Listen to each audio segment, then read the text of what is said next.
Do you need to come up with brilliant ideas or find inspired solutions to any problem? Tony Buzan is the world's leading author and top lecturer on the brain and learning. He has changed the lives of over 250 million people with his revolutionary system of mind mapping. So, what is a mind map? A mind map is a thinking tool that reflects externally what goes on inside your head.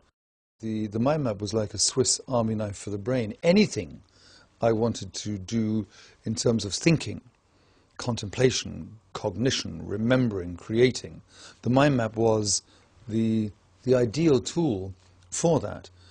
Mind mapping is straightforward and fun. We start in the center of a blank page. We connect branches to the central image and connect second and third level branches to the first and second, and so on. The brain is radiant. It thinks centrally and explodes out in all directions. Branches are curved and tapered rather than straight-lined.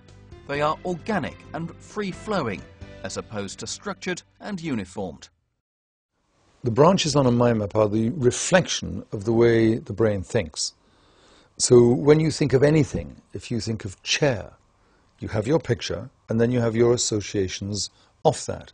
The brain thinks by imagination and association. The reason why traditional note-taking in lists and lines doesn't work, actually is counterproductive, is because it doesn't have the associations. If you don't have associations, you don't have connection. If you don't have connection, you don't have memory and you don't have thinking. In a mind map, the branches are always curved, curvilinear. Reason why? Nature is curvilinear.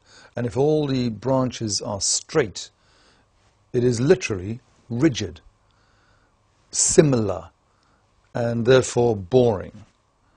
The brain will very quickly get unhappy with a whole bunch of rigid, straight lines. It gets absorbed and intrigued by the beauty of curvilinear.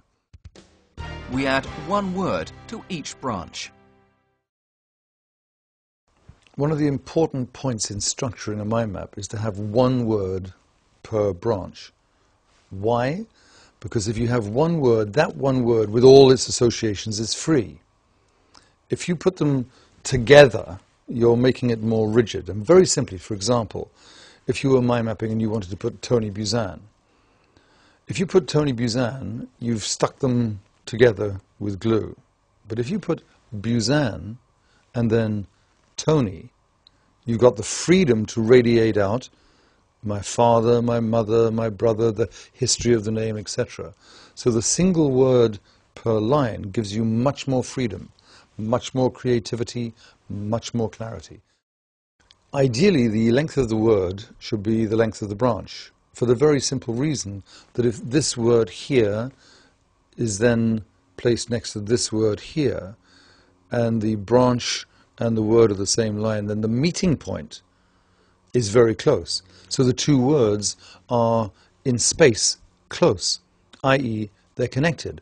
If you've got one word, little word here on a long branch, and a little word over here in a long branch, the words are disconnected. We don't use colour in notes traditionally because we are told not to in school.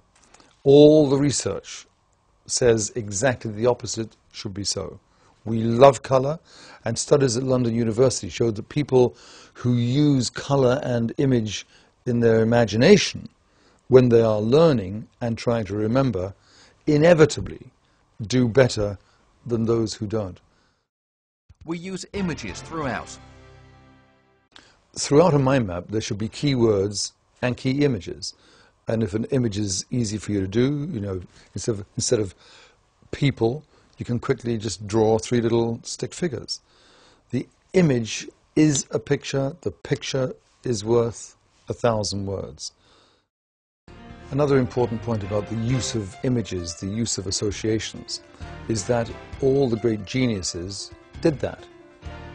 So if you start to use associations, you start to use images externally, you will join the pantheon of the great geniuses like Leonardo da Vinci.